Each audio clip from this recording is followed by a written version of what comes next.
Hello बच्चों, कैसे हैं आप। मैं अजय सिंह एक बार फिर स्वागत करता हूं आपका हमारी आज के इस हिंदी माध्यम की कक्षा में। तो बच्चों, आज हम कुछ नया लेने वाले हैं, नया डिस्कस करने वाले हैं, कुछ नए अध्याय के बारे में चर्चा करने वाले हैं, जो कि है हमारी ह्यूमन फिजियोलॉजी, यानी कि मानव शारीरिकी से। ठीक है, तो आपको पता है कि मानव शारीरिकी की हम चर्चा करेंगे। तो मानव शारीरिकी में सबसे पहला जो हमारा अध्याय आता है वो हमारी एनसीईआरटी बुक से, यानी कि कक्षा 11 से आता है हमारा डाइजेशन एंड एब्सॉर्प्शन। इसे हम क्या बोलते हैं? डाइजेशन मतलब हमारा क्या है? पोषण कह सकते हैं हम, या पाचन। पाचन कह सकते हैं, पाचन और अवशोषण।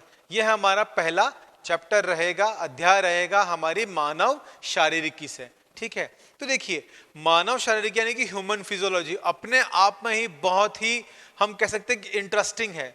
इंटरेस्ट और महत्वपूर्ण भी है। महत्वपूर्ण क्यों? क्योंकि इसका जो वेटेज है, यानी कि इसके भार की हम बात करें, जो इसमें से प्रश्न आपसे नीट में पूछे जाते हैं या और जो आपके स्कूल के जो भी आपके एग्जामिनेशंस होते हैं उनमें पूछे जाते हैं, वो यहाँ से ही निकल कर आते हैं। तो काफ़ी अच्छा वेटेज होता है कंप्लीटली इसमें से। तो आज जो हम चर्चा करेंगे वो करेंगे हम किसकी? डाइजेशन एंड एब्सॉर्प्शन वाले अध्याय की। ठीक है, तो चलिए सबसे पहले हम क्या करते हैं, पहले हम हमारी चैप्टर की नेमिंग को नोट डाउन कर लेते हैं। ठीक, तो यहां हम बात करने वाले हैं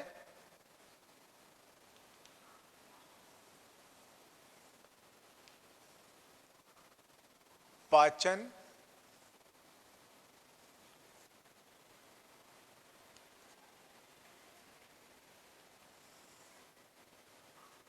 व अवशोषण।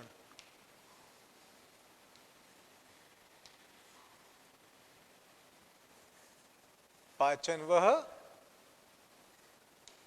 अवशोषण।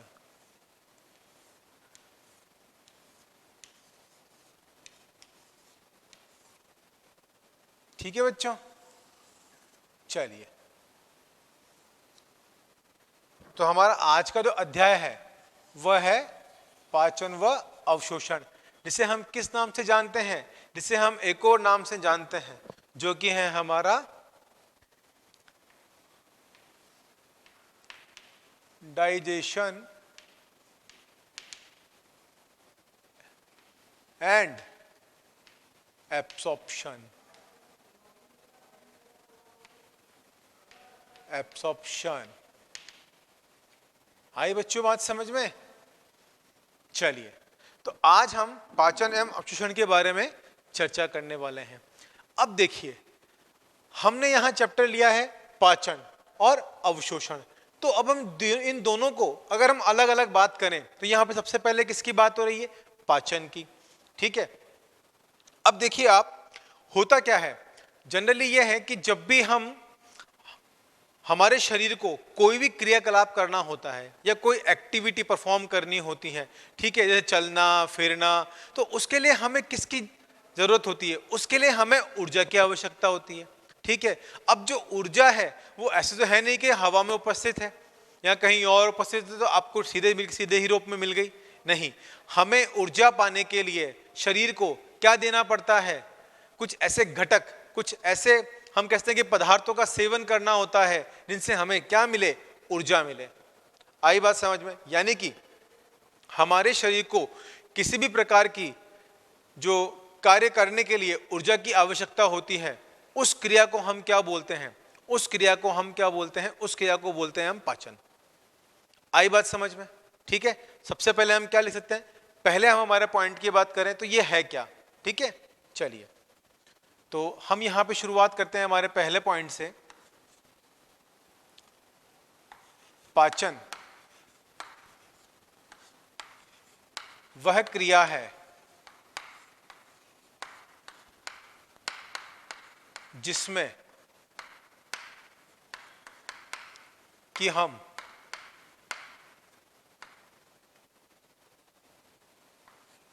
ऊर्जा प्राप्ति के लिए, हम ऊर्जा प्राप्ति के लिए भोजन को ग्रहण करते हैं। भोजन को ग्रहण करते हैं। आई बात समझ में? पाचन क्या है? पाचन वह क्रिया है जिसमें हम ऊर्जा प्राप्ति के लिए भोजन को ग्रहण करते हैं। ठीक, अब जो भोजन है वो कैसा है? भोजन जो हमारा होता है वो कैसा, हम कहते हैं कि कॉम्प्लेक्स फूड होता है, यानी कि कैसा, अपघटित नहीं होता है, कॉम्प्लेक्स फूड मटेरियल होता है। और उसको हमें क्या करना होता है?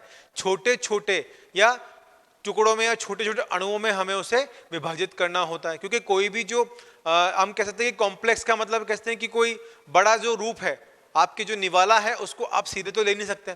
पहले आपको क्या करना पड़ता है? आपको उसके मुख द्वार में आप अपने लेते हैं और फिर अपने दांतों के द्वारा आपको क्या करना पड़ता है? उसे छोटे छोटे पीसेस के अंदर, यानी कि छोटे छोटे भागों में आपको विखंडित करना होता है अपने दांतों के द्वारा। इसी क्रिया को हम क्या बोलते हैं? मस्टिकेशन के नाम से भी जानते हैं, ये आप जानते ही हैं। ठीक है, तो यहां हम क्या लिख सकते हैं कि इस प्रक्रिया में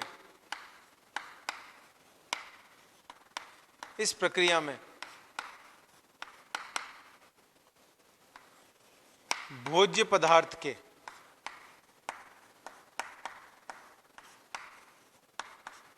बड़े अणुओं को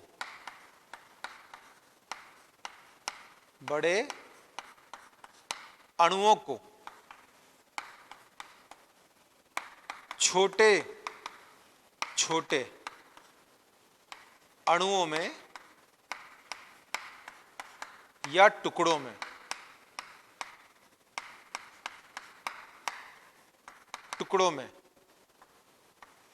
विभाजित करने की क्रिया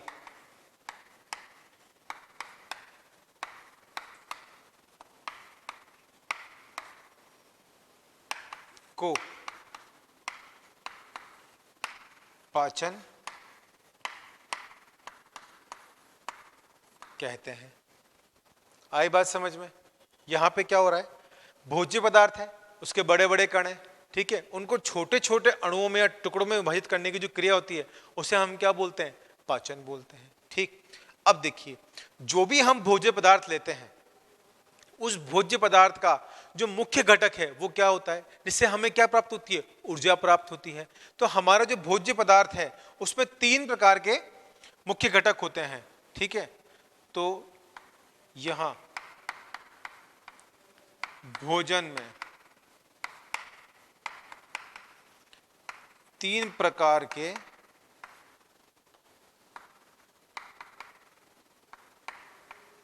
मुख्य घटक होते हैं।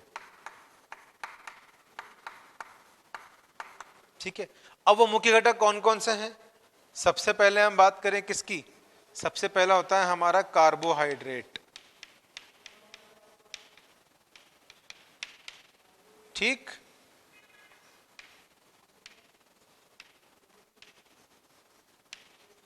क्या होता है बच्चों? कार्बोहाइड्रेट। ठीक है, दूसरा हम चर्चा करें, दूसरा होता है हमारा फैट। ये कार्बोहाइड्रेट प्रोटीन, तो हम बात करते हैं पहले फैट की। ठीक है, तो ये होता है हमारा फैट। ठीक, और तीसरा हम यहीं लिख लेते हैं, तीसरा होता है हमारा प्रोटीन।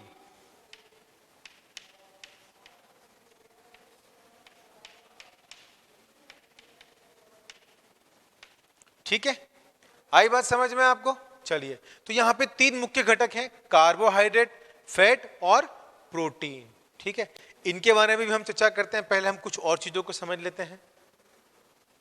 अब देखिए, भोजन को हमने छोटे छोटे अणुओं में, टुकड़ों में तोड़ दिया। ठीक है, तो ये जो क्रिया हो रही है, ये क्रिया कहां हो रही है? यह क्रिया जो है हमारी आहार नाल में हो रही है। ठीक है, किसमें हो रही है? आहार नाल में। तो यहाँ पे मुख्य चीज क्या है? हमारी आहार नाल है। हमारी जो आहार नाल होती है ये कैसी होती है?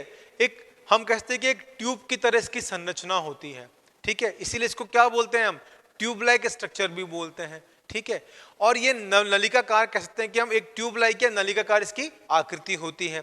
और ये मुख गुहा से लेकर हमारे जो मल द्वार है यानी कि एनस तक है, माउथ से लेकर एनस तक, मुख द्वार से लेकर और आपके मल द्वार तक यानी कि एनस वाले भाग तक ये उपस्थित होती है। और इसी में क्या होता है, इसी के अंदर जो है जो हमारे भोज्य पदार्थ हैं उनका इसमें पाचन भी होता है, अवशोषण भी होता है, ठीक है, इनका एसिमिलेशन भी होता है और फिर मल द्वार द्वारा क्या होता है, इजेशन भी होता है।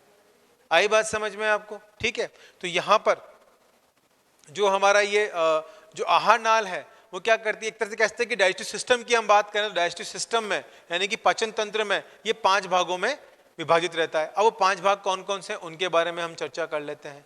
ठीक है बच्चों, चलिए तो हम यहां लिख सकते हैं कि हमारा पाचन तंत्र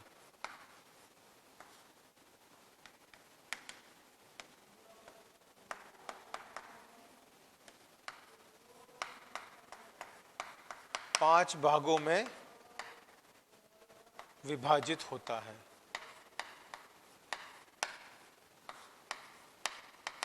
ठीक है, अब वो 5 भाग कौन कौन से हैं? सबसे पहला क्या होगा हमारा, इंजेशन, यानी कि जिसे हम क्या बोलते हैं, इसे हम बोलते हैं अंतर्ग्रहण। क्या बोलते हैं, अंतर्ग्रहण बोलते हैं। ठीक है, दूसरा होगा हमारा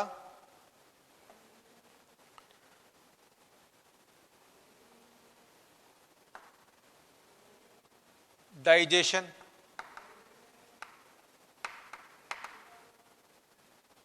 जिसे हम क्या बोलते हैं,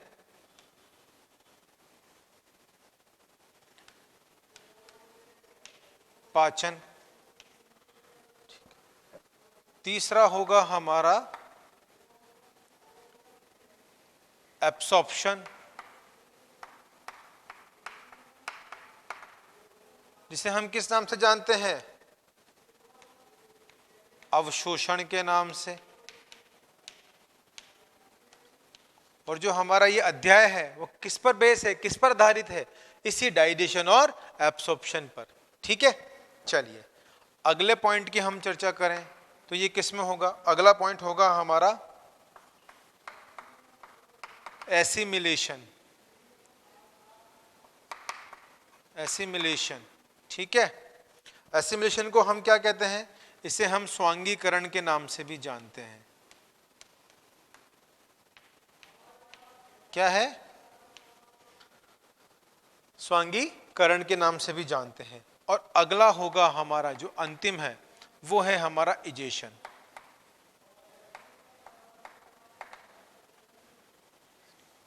ठीक है,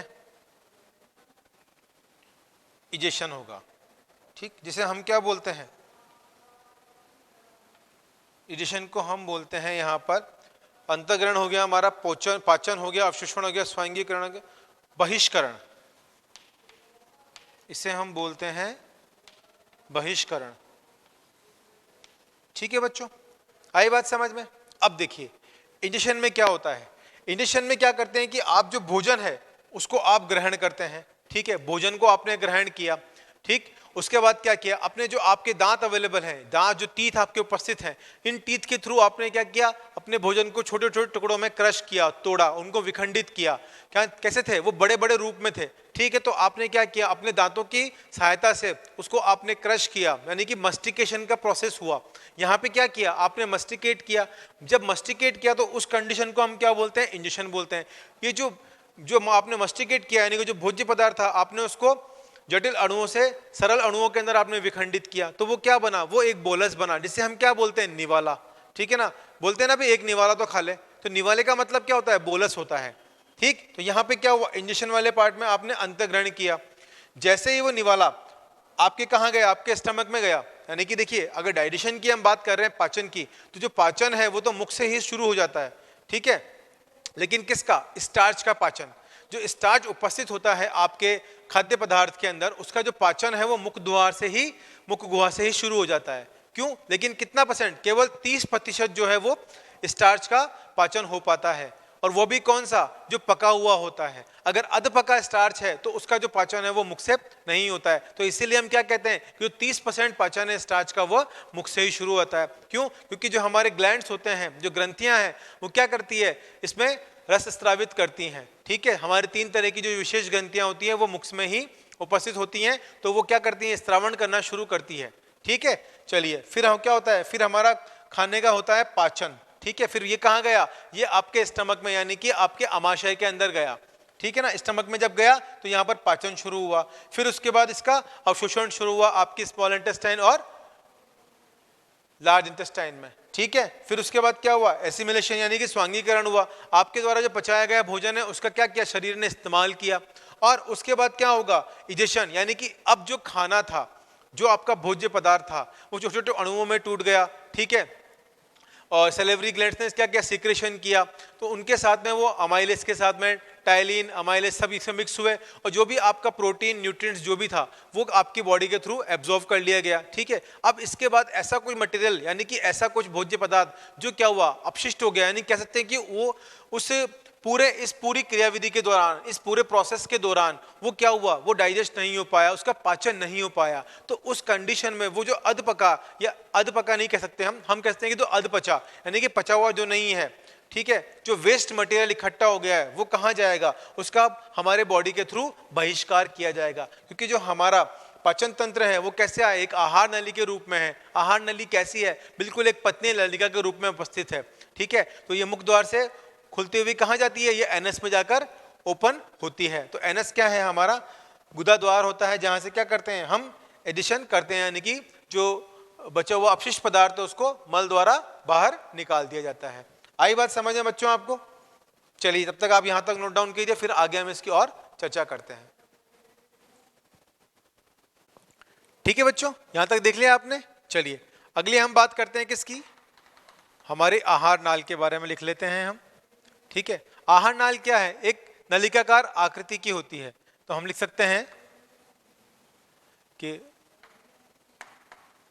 हमारी आहार नाल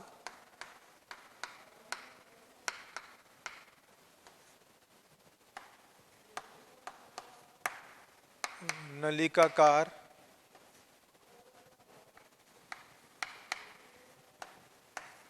आकृति की होती है। ठीक है, तो हमारी जो आहार नालिका है वो कैसी है, नलिकाकार आकृति की है। ठीक है, और इसकी उत्पत्ति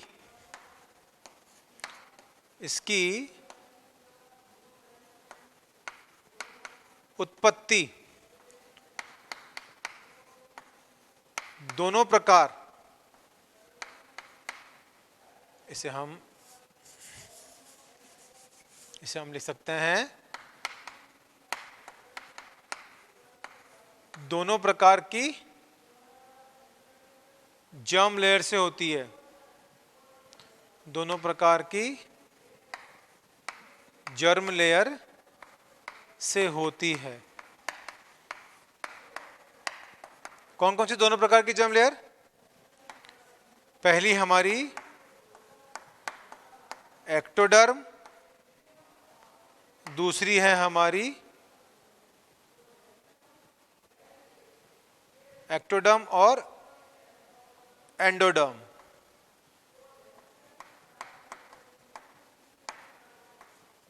ठीक है बच्चों, चलिए अब देखिए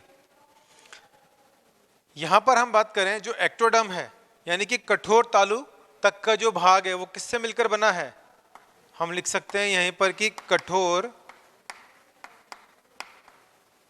तालु तक का भाग, कठोर तालु तक का भाग किससे मिलकर बना है, एक्टोडर्म से। ठीक है, और फिर कोमल तालु से, कोमल तालु से मलाशय तक का भाग,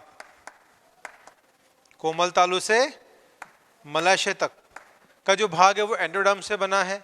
और फिर वापस से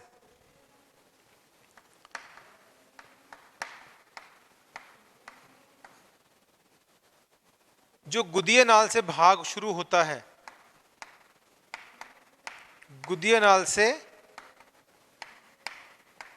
गुदा तक का भाग, गुदा तक का भाग वो किससे मिलकर बना होता है? एक्टोडर्म से मिलकर बना हुआ होता है। ठीक है बच्चों, चलिए, तो हमारी आहार नाल की उत्पत्ति की भी हमने बात कर ली। अब देखिए यहां पर क्या है, जो हमारा पाचन है, एक तरह से हम ये कह सकते हैं कि जो इसमें मेन कंपोनेंट्स हैं ये सब किसी में आते हैं। ये जो पांचों चीज हमने पढ़ी है इसमें, ingestion, digestion, absorption, assimilation, egestion, ये क्या है? ये हम कहते हैं कि जो हमारा न्यूट्रिशन का पार्ट है, न्यूट्रिएंट पार्ट है, उसी के अंदर ये पांचों पॉइंट आते हैं। ठीक है, तो अब न्यूट्रिशन की हम बात कर रहे हैं, तो जो हमारा भोजन है एक तरह से वो क्या कहते हैं कि न्यूट्रिशन पार्ट है, तो वो किस तरह से विभाजित होगा। ठीक है, तो हाँ, ये 5 पॉइंट हमने देखे हैं। चलिए, तो आप इसको नोट डाउन कीजिए, फिर हम इस पे आगे चर्चा करते हैं। ठीक है बच्चों, ठीक है बच्चों, आपने यहाँ तक नोट डाउन कर लिया। चलिए हम इसे रब कर देते हैं। चलिए, अब हम किसकी बात करने वाले हैं? हम चर्चा करने वाले हैं न्यूट्रिएंट्स के बारे में। ठीक है, चलिए, यहां हम बात करेंगे न्यूट्रिएंट्स के बारे में। ठीक है, न्यूट्रिएंट्स। अब देखिए न्यूट्रिएंट्स भी क्या होते हैं, 2 प्रकार से विभाजित होते हैं। कौन कौन से? एक तो होता है हमारा मैक्रो न्यूट्रिएंट्स और दूसरा होता है हमारा माइक्रो न्यूट्रिएंट्स। ठीक है, तो हम कहते हैं कि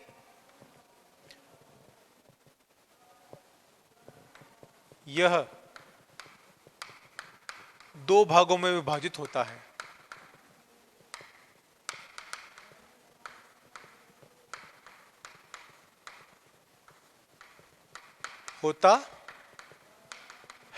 ठीक है, कौन कौन से 2 भाग हैं यहीं पे हम देख लेते हैं। पहली हम बात कर लेते हैं किसकी?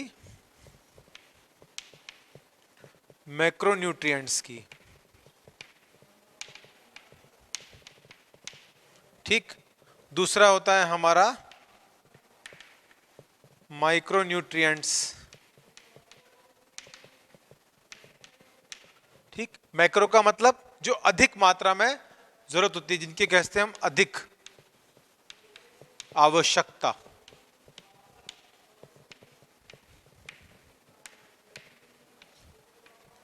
ठीक है, माइक्रो का मतलब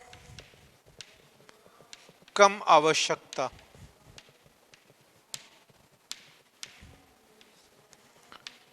ठीक बच्चों, अब मैक्रो न्यूट्रिएंट्स कौन कौन से हैं? अभी हमने बात करी थी, जिसकी हमारे शरीर को ज्यादा आवश्यकता होती है। किसके लिए? ऊर्जा के निर्माण के लिए। और ऊर्जा के निर्माण के लिए हमें क्या चाहिए? सबसे पहले हम किसकी बात कर लेते हैं? ऊर्जा के निर्माण के लिए हमें आवश्यकता होती है कार्बोहाइड्रेट की।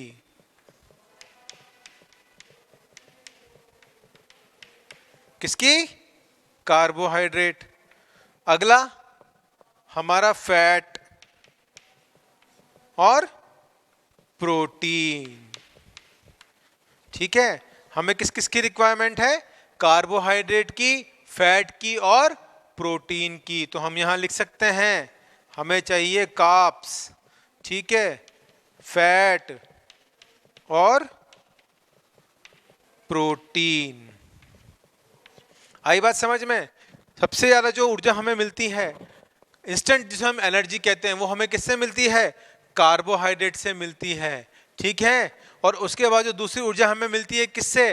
फैट से मिलती है। और तीसरी हमें किससे मिलती है? प्रोटीन से मिलती है। लेकिन इसमें भी बहुत बड़ी बात है, एक बहुत बड़ा झोल है, हम ये कह सकते हैं। कैसे? जब भी हम एनर्जी की बात कर रहे हैं तो जो कार्बोहाइड्रेट है उससे हमें इंस्टेंट एनर्जी मिल रही है। ठीक है, तो ये जो कार्बोहाइड्रेट है यह हमें एक समय पर जो एनर्जी दे रहा है, तो जब तक हमारी बॉडी के अंदर कार्ब्स अवेलेबल हैं, यानी कि हमें कार्बोहाइड्रेट मिल रहा है, तब तक हमारी बॉडी क्या कर रही है? कार्बोहाइड्रेट को यूज कर रही है, उसका इस्तेमाल कर रही है और ऊर्जा बना रही है। किसकी फॉर्म में? एटीपी की फॉर्म में, जिसे हम क्या बोलते हैं? Adenosine triphosphate. ठीक है, वो कैसे होता है वो भी हम आगे चर्चा करेंगे। उसके बाद जब हमारी बॉडी में कार्बोहाइड्रेट मिलना बंद हो गया तो हमारी बॉडी में जो क्या उपस्थित है, फैट यानी कि वसा, जो फैट उपस्थित है उसका क्या करेगी, अब हमारा शरीर उसका इस्तेमाल करना शुरू करेगा। ठीक है, तो इससे कार्बोहाइड्रेट से ज्यादा जो एनर्जी मिलती है यानी कि ऊर्जा प्राप्ति होती है वो फैट में होती है। जैसे ही हमारा जो शरीर है वो पूरी फैट को यूज कर लेगा तो उसके बाद जब फैट भी खत्म हो जाएगा तो हमारा बॉडी किसको यूज करेगी, हमारी बॉडी यूज करेगी प्रोटीन को। ठीक है, आपने देखा होगा आजकल लोगों को बड़ा क्रेज रहता है कि वेट लूज करना है, वजन कम करना है, डोले शोले बनाने हैं। ठीक है ना, होता क्या है, आपको अपना वजन कम करना है तो आपको एक बैलेंस डाइट लेनी होती है। ठीक है, बैलेंस डाइट से मतलब ये है कि कुछ मात्रा में उसमें कार्बोहाइड्रेट भी होना चाहिए, कुछ मात्रा में आपकी जो भोज्य थाली होती है, भोजन की थाली, उसके अंदर उसमें कार्बोहाइड्रेट भी हो, फैट भी हो और प्रोटीन भी हो। सबसे अच्छा तरीका क्या होता है, आपने अपनी जो खाने की थाली है उसके अंदर आपने क्या करा, कुछ मात्रा के अंदर आपने 2 या 3 जो भी आप चपाती या रोटी आप लेते हैं वो आपने ले ली। ठीक है, तो वो आपका कार्बोहाइड्रेट का सोर्स हो गया। फिर आपने क्या करा, 1 कटोरी दाल ले ली, 1 कटोरी 1.5 कटोरी जो भी आप लेना चाहते हैं वो आपने दाल ले ली, वो आपका सोर्स किसका हो गया, वो आपका प्रोटीन का सोर्स हो गया। ठीक है ना, उसके बाद फिर आपको क्या, अब आपको क्या चाहिए, इसके अंदर आपने चावल वगैरह भी ले लिए तो वो भी आपके कार्बोहाइड्रेट का सोर्स हो गए। उसी के साथ में आपने कुछ इसमें सलाद वगैरह भी ले ली, तो सलाद किसका काम कर रही है, सलाद आपका काम कर रही है रफेज का। ठीक है, रफेज क्या होती है, यानी कि आपका जो बाउल मूवमेंट है उसको हेल्दी रखती है। अगर आप खाने के साथ में सलाद खाते हैं तो कभी भी आपको कॉन्स्टिपेशन की प्रॉब्लम नहीं होगी। ठीक है ना, चलिए अगली हम किसकी बात करते हैं, माइक्रोन्यूट्रिएंट की, यानी कि सॉरी जो मैक्रोन्यूट्रिएंट है इनमें हमें इन चीजों की अधिक आवश्यकता पड़ती है। चलिए हम माइक्रोन्यूट्रिएंट की बात करते हैं। माइक्रोन्यूट्रिएंट में क्या है, माइक्रोन्यूट्रिएंट में हमें किसकी कम आवश्यकता होती है, विटामिन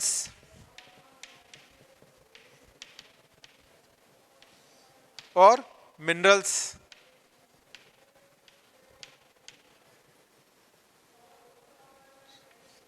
ठीक है, विटामिन और मिनरल्स की हमें कम आवश्यकता होती है। इसमें एक चीज और महत्वपूर्ण होती है, वो होता है हमारा पानी, वाटर। ठीक है, वैसे हमें दे रखा है कि माइक्रोन्यूट्रिएंट है, लेकिन देखिए बिना पानी के तो भोजन अपघटित भी नहीं होता, हम ये कह सकते हैं। क्यों, क्योंकि देखिए भोजन अपघटित होने के लिए हमारे स्टमक के अंदर क्या होता है, जो भोजन का पाचन हो रहा है तो वहाँ HCl सीक्रेशन होता है। ठीक है ना, तो हाइड्रोक्लोरिक एसिड क्या करता है कि उस पूरे भोजन को पचा देता है। लेकिन पानी भी एक मात्रा में माइक्रोन्यूट्रिएंट है, जिसे मैं तो ये कहूंगा कि मैक्रोन्यूट्रिएंट ही है। क्योंकि हम जानते हैं कि अगर हम अत्यधिक मात्रा तो नहीं कह सकते, लेकिन एक लिमिटेड क्वांटिटी के अंदर अगर हम पानी नहीं पीते हैं तो हमारी बॉडी में क्या होता है, डिहाइड्रेशन की प्रॉब्लम हो जाती है। ठीक है, और वैसे भी हम क्या करते हैं, डॉक्टर्स हमें कहते हैं कि पर डे हमें 6 से 7 गिलास पानी हमें लेना ही चाहिए। लेकिन हम लेता कितने हैं, हम कितना ले पाते हैं, आप मुश्किल से मान लिए 2 या 3 गिलास पूरे दिन में आप पानी पी पाते हैं। तो आपको पानी भी जो है वो एक अच्छे खासे अमाउंट के अंदर आपको पानी अपनी बॉडी को देना है, ताकि जो आपकी बॉडी की जो एक्टिविटी है, जो क्रियाविधि हो रही है शरीर के अंदर, वो सुचारू रूप से हो सके। ठीक है बच्चों, चलिए तो यहां हमने किसकी बात करी, मैक्रोन्यूट्रिएंट्स की और माइक्रोन्यूट्रिएंट्स की। अब इसके कुछ एलिमेंट्स की हम बात कर लेते हैं, तो ये आपने नोट डाउन कर लिया होगा, मैं इसको रब कर सकता हूं। चलिए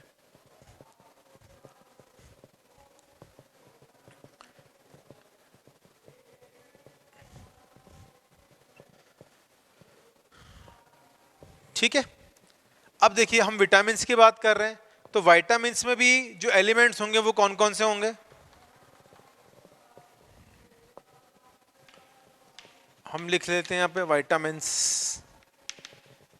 ठीक है, तो विटामिन में भी हम क्या कह सकते हैं कि विटामिन 2 तरह के होते हैं। कौन कौन से, एक होता है हमारा फैट सोल्यूबल, ठीक है, और दूसरा होता है हमारा वाटर सोल्यूबल। ठीक है, आई बात समझ में, एक तो हमारा फैट सोल्यूबल हो गया और एक हमारा वाटर सोल्यूबल हो गया।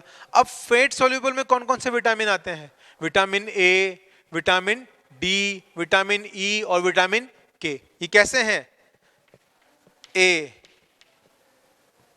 डी, ई और के, ये कैसे विटामिन है, ये फैट सोल्यूबल विटामिन होते हैं। जबकि वाटर सोल्यूबल विटामिन की हम बात करें तो वाटर सोल्यूबल विटामिन कौन सा है, वाटर सोल्यूबल विटामिन है सी।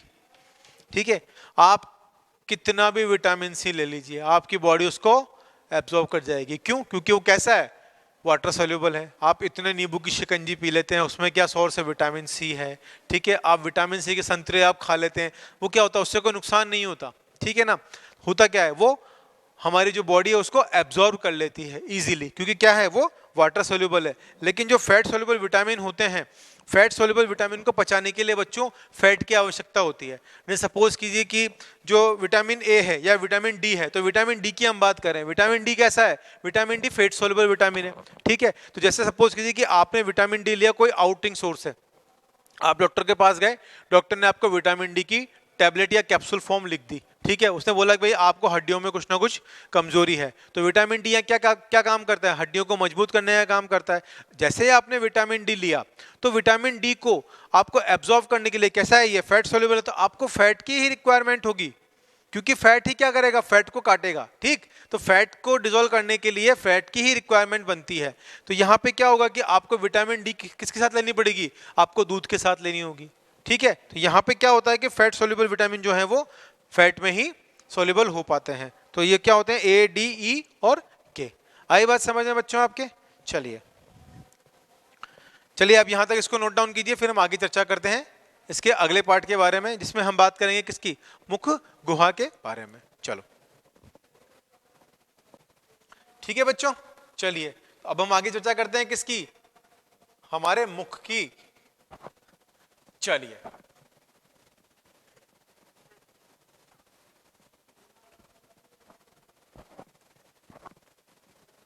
इसे हम पूरा साफ कर लेते हैं। अब हम बात करेंगे हमारे अगले पॉइंट के बारे में, जो कि है हमारा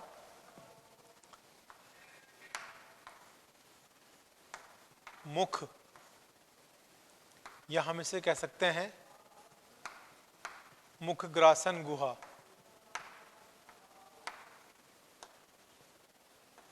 मुखग्रासन गुहा, ठीक है। चलिए अब जो ये मुख है या मुखग्रासन गुहा है, ये कैसा है, यानी कि हम सिंपल क्या पूछ सकते हैं, हम आपसे ये अगर ये पूछें कि हमारे माउथ की डेफिनेशन क्या होती है, तो आप क्या कहेंगे, क्या होता है हमारा मुंह, मुख के बारे में। तो मुख क्या है, देखिए माउथ क्या है, हमारा एक सिंपल स्ट्रक्चर है, ठीक है ना। किस तरह का, हम ये कह सकते हैं कि जो हमारा मुख है वो एक क्षैतिज दरार रूपी छिद्र होता है। कैसा, क्षैतिज दरार रूपी छिद्र है। ये माउथ कैसा है हमारा, क्षैतिज है, दरार रूपी छिद्र आपको दिखाई दे रहा है, ठीक है। इसके ऊपर और निचले तरफ क्या है, ओष्ठ उपस्थित है, और ओष्ठ के बीच में कैसी एक क्षैतिज दरार रूपी एक स्लिट लाइक स्ट्रक्चर जो है आपको दिखाई दे रहा है, ठीक है। तो इसको हम क्या बोलेंगे, माउथ क्या है, mouth is a slit like aperture, यानी कि एक क्षैतिज दरार रूपी छिद्र है, which is surrounded by upper lip and lower lip, यानी कि ऊपरी ओष्ठ और निचली ओष्ठ से क्या है, घिरा हुआ है। इसे हम क्या कहेंगे, मुख कहेंगे, ठीक है। तो हम क्या लिख सकते हैं,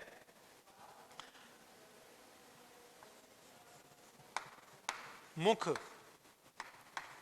एक क्षैतिज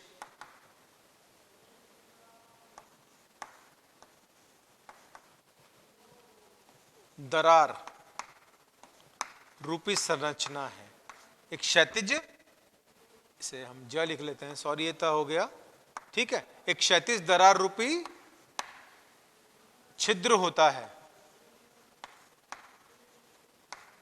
छिद्र होता है, जो कि ऊपरी व निचली ओष्ठ के द्वारा, क्या लिखेंगे हम इसे, निचली ओष्ठ के द्वारा कवर रहता है या ढका हुआ रहता है, द्वारा ढका हुआ रहता है, ठीक है ना। अब ये जो ढका हुआ पार्ट रहता है, ये किससे, इसमें कौन सी पेशियां उपस्थित होती हैं, इस पार्ट, इस ढके हुए हिस्से में, इसमें पाए जाने वाली पेशी को हम क्या कहते हैं? ऑर्बिक्यूलरिस ऑरिस के नाम से जानते हैं। ऑर्बिक्यूलरिस और इसके कहते हैं, हम यही लिख सकते हैं कि हम कहते हैं। ठीक है, तो इसमें कौन सी मसल प्रेजेंट है? ऑर्बिक्यूलरिस ऑरिस मसल प्रेजेंट है। ठीक है, अब चलिए मुख की ही बात कर रहे हैं हम। ठीक है, अब ये कैसा है? एक स्लिट लाइक अपर्चर है जो क्या है, ऊपरी ओष्ठ और निचली ओष्ठ दोनों तरफ से ये सराउंडेड है, यानी कि अपर लिप और लोअर लिप से ये सराउंडेड है। अब जो हमारे जो होंठ होते हैं, जो ओष्ठ हैं, ठीक है ना, इनमें भी क्या होती हैं कि सेबेशियस ग्रंथियां उपस्थित होती हैं। ऊपरी ओष्ठ में सेबेशियस ग्रंथियां पाई जाती है और निचले ओष्ठ में सीरस ग्रंथियां पाई जाती हैं। ठीक है, तो हम क्या लिख सकते हैं? हमारे मुख के होंठ, ठीक है, या होंठ पर, या हमारे मुख के होंठ के ऊपरी भाग पर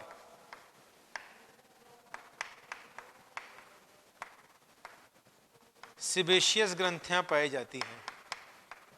क्या पाई जाती हैं? सेबेशियस ग्रंथियां पाई जाती है।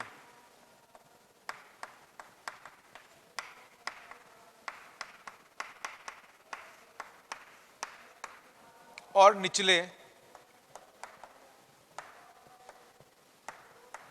निचले होंठ पर सीरस ग्रंथि उपस्थित होती है। कौन सी ग्रंथि उपस्थित है बच्चों? सीरस ग्रंथि। ठीक है, सीरस ग्रंथि उपस्थित होती है, जो कि म्यूकस का सीक्रेशन करती है। ठीक है, क्या कर रही है? म्यूकस का स्त्रावण करती है।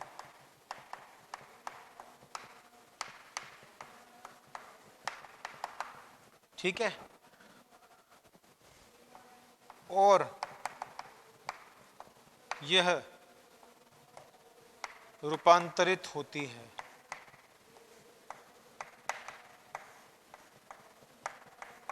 आई बात समझ में? यानी कि ऊपर के जो हमारा होंठ है, इसमें कौन सी ग्रंथि उपस्थित है? इसके अंदर सेबेशियस ग्लैंड प्रेजेंट है। ठीक है, और जो नीचे का होंठ है उसमें सीरस ग्रंथि उपस्थित है। ठीक है, तो हमारे होंठों पे भी क्या होता है कि हमें अंदर की तरफ जो है क्या होता है, सलाइवा यानी कि पानी जैसा तरल पदार्थ रहता है, तो क्या करता है, हमारे होंठों को ये नम बनाए हुए रहता है। तो इसमें भी क्या होता है कि यहाँ पे ग्लैंड्स प्रेजेंट होते हैं जो क्या करते हैं, म्यूकस का सीक्रेशन करते हैं। ठीक है, आई बात समझ में आपको? चलिए, अब अगले हम किसकी बात करते हैं? अगले हम इसमें बात करते हैं, ये आपने नोट डाउन कर लिया होगा, मैं इसे रब कर सकता हूं। चलिए, अगले हम बात करते हैं हमारे बक्कल वाले पार्ट की। ठीक है,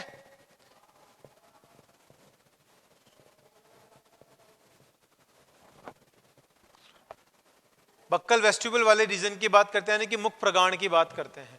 ठीक है, चलिए, तो यहां पर हम बात करते हैं सबसे पहले किसकी? हमारे बक्कल वाले रीजन की।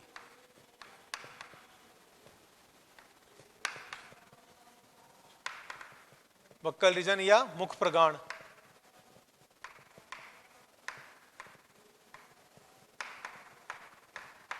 ठीक है, तो ये क्या है? देखिए, वेस्टिब्यूल रीजन कह दीजिए आप या बक्कल रीजन कह दीजिए, हम क्या कह सकते हैं इसमें कि जो हमारे जो मुख के भीतर का जो हिस्सा है वो कैसा है, हमारे मसूड़े और मुख के भीतर का जो हिस्सा है उसे हम क्या कहेंगे? उसे हम मुख प्रगाण कहेंगे या वेस्टिब्यूल रीजन या बक्कल रीजन में हम इसको कहते हैं। क्योंकि यहाँ पे क्या होता है, कुछ समय के लिए जो आपका भोजन है उसका क्या होता है, संचय होता है। जैसे ही आपने भोजन का निवाला लिया, ठीक है, भोजन को आपने लिया और आपने क्या किया, यहाँ पे आपने अपने टीथ के थ्रू क्रश किया, उसको छोटे छोटे भागों में विभाजित किया, तो ये जो बीच वाला हिस्सा है हमारे मसूड़े और दोनों जबड़ों के मध्य का जो भाग है, यहाँ पर भी क्या करते हैं हम, हमारी जीभ की सहायता से उस भोजन को जो हमने छोटे छोटे पार्ट में विखंडित किया है, ठीक है ना, तो उसको हम क्या करते हैं, घुमाते हैं। किसकी सहायता से? हमारी जीभ की सहायता से। तो ये जो पार्ट होता है इसको हम क्या बोलते हैं? वेस्टिब्यूल रीजन या बक्कल कैविटी वाला रीजन बोलते हैं। ठीक है, तो यहां पे क्या होता है, यहां हम लिख सकते हैं कि इस भाग में, इस भाग में हमारे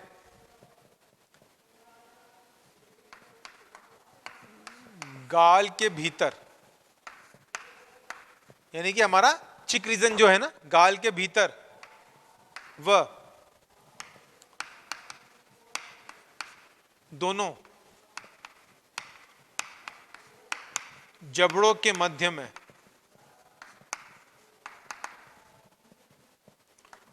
जो स्थान होता है, जो स्थान होता है, यहां पर कुछ समय के लिए, कुछ समय के लिए भोजन का संचय होता है, भोजन का संचय होता है। ठीक है, तो यहां क्या होता है, कुछ देर के लिए आपके भोजन का होल्ड रहता है या संचय रहता है। उसके बाद क्या होता है, उसके बाद ये जो भोजन है एक बोलस का रूप यानी कि एक निवाले का रूप धारण कर लेता है, और ये बोलस कहां जाता है, आपके सीधे पेरिस्टल्टिक मूवमेंट होते हुए आपके जो पेट में है, स्टमक में पहुंच जाता है। ठीक है, तो अब यहां पर क्या हुआ, इसके बाद जो मुख है, हमारे जो पक्कल रीजन है, उसके बाद क्या होता है कि जो भोजन का संचय हुआ ये कहां जा रहा है, ये हमारे भीतर स्टमक में चला जाता है। लेकिन उससे पहले क्या होता है कि जो हमारा मुख का जो भाग है, इसमें ऊपर की तरफ क्या होते हैं, तालु प्रेजेंट होते हैं। एक मतलब एक कठोर भाग उपस्थित होता है, जिसे हम क्या बोल लेते हैं, पैलेट के नाम से जानते हैं। ठीक है, तो हम क्या लिखेंगे, यहां मुख के भीतर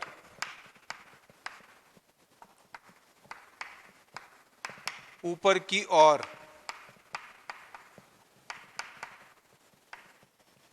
एक उभार होता है,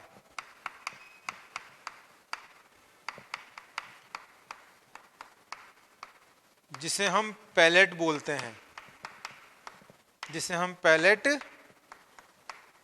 कहते हैं, जिसे हम यह पैलेट या तालु, तालु भी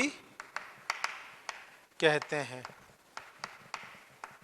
ठीक है, अब देखिए आप अपने टंग को एक बार ऊपर टच करिए, देखिए इस तरह से, जब आप अपने टंग को ऊपर टच करेंगे तो आपको एक हार्ड पार्ट नजर आएगा, और जब आप अपने टंग को यानी कि आपकी जीभ को आप पीछे की तरफ लेकर जाएंगे, पीछे की तरफ टच करेंगे ऊपर की तरफ या साइडों में, तो आपको बिल्कुल सॉफ्ट सॉफ्ट फील होगा। एक बार आप ट्राई करके देखिए, आप सब क्या करेंगे, अपने ऊपर से अपने टंग को लेके जाइए और ऊपर टच कीजिए, कैसा फील हो रहा है, आपको हार्ड हार्ड फील हो रहा है। तो ऊपर जो हार्ड वाला पार्ट है उसको हम क्या बोलेंगे, कठोर तालु। ठीक है, और अब अपनी जीभ को आप पीछे की तरफ लेकर जाइए और वहां टच करिए, वहां फील करिए, आपको कैसा लग रहा है, आपको लग रहा है कोमल वाला भाग, कोमल तालु। तो ठीक है, तो यहां पर जो ये पैलेट होता है, ये तालु है, ये दो भाग में विभाजित होता है। ठीक है, एक तो होता है हमारा कठोर तालु और दूसरा होता है हमारा कोमल तालु। ठीक, चलिए, तो हम यह कहते हैं कि ये तालु क्या है, दो भाग में विभाजित है।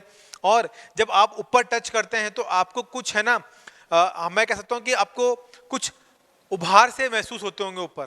जब आप ऊपर जीभ को टच करेंगे तो देखिए आसपास आपको कुछ उभार से महसूस होंगे। ये उभार क्या है, इन उभारों को हम बोलते हैं रुगेई। ये क्या करते हैं, हमारे भोजन को होल्ड करने का काम करते हैं। ठीक है, जैसे हमने भोजन को लिया और दांतों के द्वारा हमने उनको क्या किया, छोटे छोटे पार्टिकल्स में डिवाइड किया, विखंडित किया। उसके बाद क्या होता है कि हमारा भोजन एकदम से फिसल कर हमारे जो है आहार नाल में नहीं चला जाए एकदम से। ठीक है ना, तो वहां उस कंडीशन में क्या होता है कि जो ये रुगेई प्रेजेंट होते हैं, ये उपस्थित होते हैं, ये रुगेई हमारे खाने को रोक के रखते हैं, यानी कि होल्ड करके रखते हैं। ठीक है, तो इनका भी अपने आप में बहुत एक इंपॉर्टेंट रोल होता है। चलिए, तो तालु भी यहाँ क्या है, हम लिख सकते हैं यहां पर ये तालु दो भाग में विभाजित होता है। ठीक है, कौन कौन से भाग होते हैं,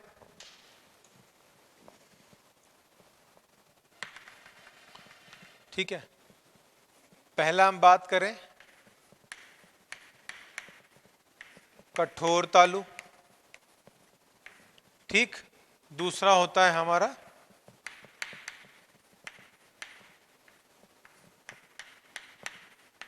कोमल तालु। ठीक है, कठोर तालु कहाँ है?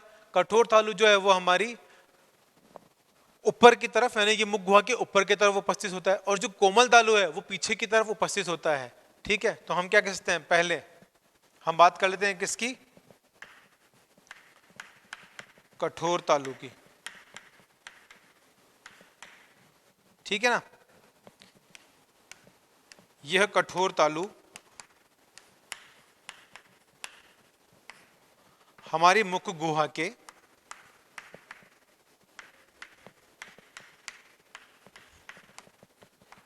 ऊपरी हिस्से में उपस्थित होता है, ऊपरी भाग में स्थित होता है।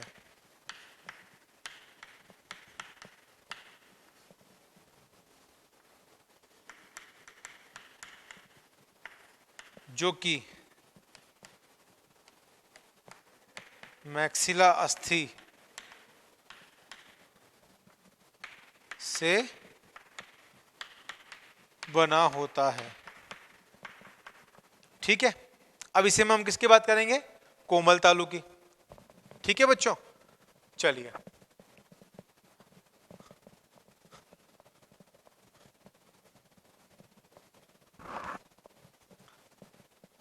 इसे हम थोड़ा सा अच्छे से क्लीन कर लेते हैं।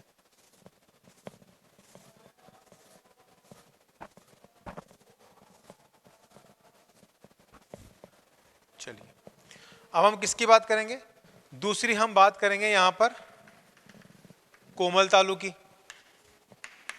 तो कोमल तालु क्या है? ठीक है, कोमल तालु में क्या हो रहा है, ये जो कोमल तालु है यह हमारी जो मुख गुहा है उसके पीछे की तरफ के भाग में उपस्थित होता है। और ये जो कोमल तालु है ये किससे हम कोमल तालु के लिए कहते हैं कि जो कोमल तालु है इस पे पीछे की तरफ एक हैंग लाइक स्ट्रक्चर प्रेजेंट होता है, जिसे हम क्या बोलते हैं, यूविला या वेलम पैलेटाई के नाम से जानते हैं। ये यूविला या वेलम पैलेटाई क्या करता है, जो हमारा भोजन है जो बोलस के रूप में जो बना हुआ है, ठीक है ना, तो उसे क्या करता है, जैसे ही हम उस भोजन को निगलते हैं तो उस कंडीशन में क्या होता है कि जो कोमल तालु है इसमें जो हैंग लाइक स्ट्रक्चर आपको नजर आ रहा है, जिसे हम यूविला या वेलम पैलेटाई कहते हैं, ये क्या करता है, ये हमारी जो इंटरनल लेयर्स है उनको ये क्या करता है, ढक लेता है। जो इंटरनल लेयर्स को ढकने की वजह से क्या होता है कि जो हमारा फूड है वो वापस से क्या होता है कि एक तो ऊपर की तरफ नहीं आता, ठीक है ना, और ये सीधा कहाँ जाता है, सीधे हमारे फूड पाइप में यानी कि आहार नली के अंदर ही जाता है। ठीक है, ये इसका इंपॉर्टेंट काम होता है। तो हम लिख सकते हैं कि यह कोमल तालु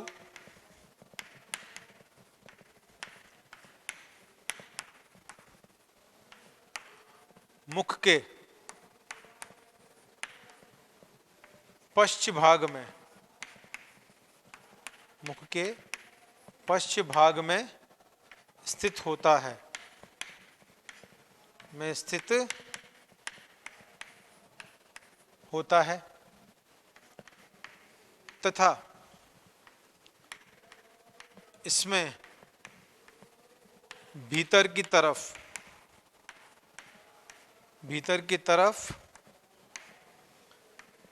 एक लटका हुआ सा उभार होता है, लटका हुआ सा उभार उपस्थित होता है, उभार उपस्थित होता है, जिसे हम क्या बोलते हैं, यूव्यूला, यूविला के नाम से जानते हैं।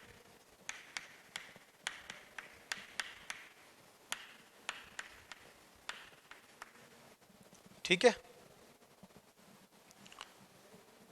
यह यूव्यूला, ठीक है ना, ये यूविला क्या कार्य कर रहा है, यह यूविला हमारे मुख में भोजन को निगलते समय, इंपॉर्टेंट पॉइंट है, इसको मैं यहाँ पे इंपॉर्टेंट लिख के देता हूँ, याद रखिएगा। ये हमारे मुख में भोजन को निगलते समय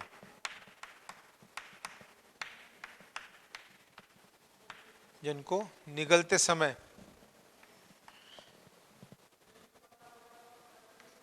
इंटरनल नेयर्स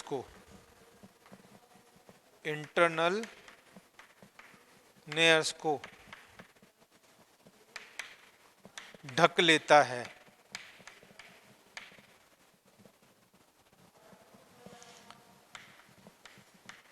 जिससे भोजन सीधे फूड पाइप में जाता है, सीधे फूड पाइप में जाता है। ठीक है, इसकी वजह से क्या होता है कि जो फूड है हमारा सीधे फूड पाइप में जाता है, इंटरनेस पे कवर अप होने की वजह से। ठीक है बच्चों, क्योंकि जैसे हमने मुंह से भोजन को लिया तो क्या होगा, मुख में गया तो जो इंटरनल ऊपर की तरफ है उनको ही क्या कर लेगा, ये ऐसे कवर अप कर लेगा, ऐसे लिफ्ट अप हो जाएगा और ऊपर के जो इंटरनल नेयर्स है उनको कवर अप कर लेगा। तो उसकी वजह से क्या होगा, जो भोजन होगा वो हमारे ऊपर की तरफ यानी कि जो नसिका द्वार है उसमें नहीं जाएगा, और सीधे वो कहाँ जाएगा, उसके गंतव्य स्थान यानी कि फूड पाइप तक वो एंटर करेगा।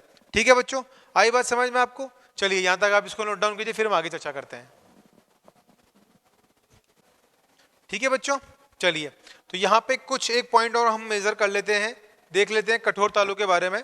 ठीक है ना, तो कठोर तालु में क्या होता है, हम आपको ये विजिबल है? चलिए तो यहाँ पे हम क्या लिख सकते हैं कि इसमें क्या होते हैं कि रुगे ही उपस्थित होते हैं, रुगेई बोलते हैं इनको हम, रुगेई। ठीक है, तो रुगेई यानी कि ऊपर एक उभार उपस्थित है, वो क्या करता है, यह रुगेई हमारे भोजन को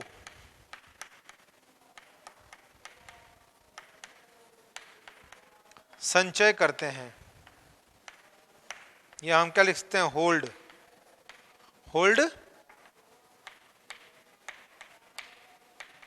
करते हैं।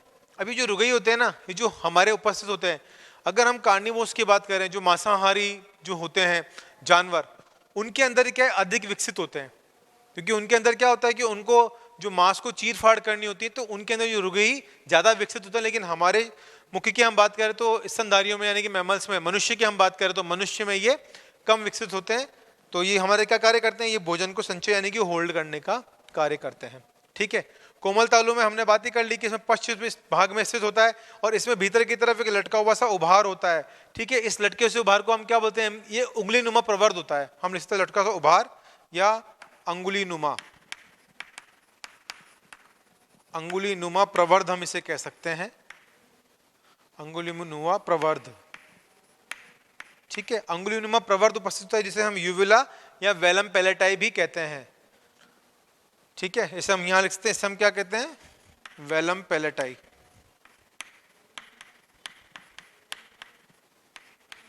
ठीक है, वेलम पैलेटाई भी हम इसे कहते हैं। और ये क्या करता है कि जो हमारे इंटरनल से अंतर गुहा है उसको क्या करता है, ये कवर अप कर लेता है, और उसकी वजह से जो भोजन है वो इसमें नहीं जा पाता है। ठीक है बच्चों, तो आज के लेक्चर में बस इतना ही। नेक्स्ट लेक्चर में हम क्या करेंगे, नेक्स्ट लेक्चर में हम इसको बहुत ही सुंदर डायग्राम की सहायता से एक बार पूरा एक्सप्लेन कर लेंगे। ठीक है, समझ लेंगे। आज हमने थ्योरी के पार्ट की बात करी, नेक्स्ट लेक्चर में हम इसका बहुत अच्छा डायग्राम लेंगे। तो बच्चों आज के लिए बस इतना ही, धन्यवाद।